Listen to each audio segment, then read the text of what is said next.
আজ তো রবিবার, তো স্পেশাল রান্না না করলেই না। একটু মাটন রান্না করছি, খুব তাড়াহুড়ো করে করছি বুঝলে। প্রেশার কুকারে দিয়ে দেবো।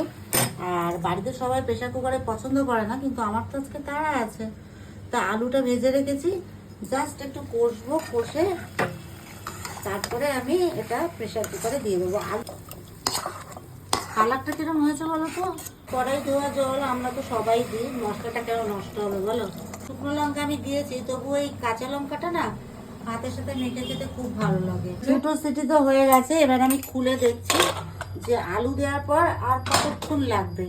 তো আমি একটু চেক করে নিচ্ছি মাংসটা, মনে হচ্ছে এখনো দুটো সিটি তো লাগবেই লাগবে। আলুটা দিয়ে দিলাম, এবার ফাইনালি একটু দেখে নিচ্ছি নুনটা পারফেক্ট। আর একটু গরম মশলা দেবো, শাহি গরম মশলা।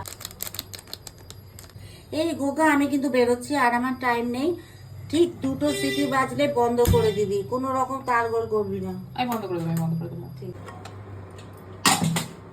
হ্যাঁ, এবার আমার লাল লাল মাটনের ঝোল রেডি। এখানে ভাত হচ্ছে, এই দুটোই আইটেম আজকে।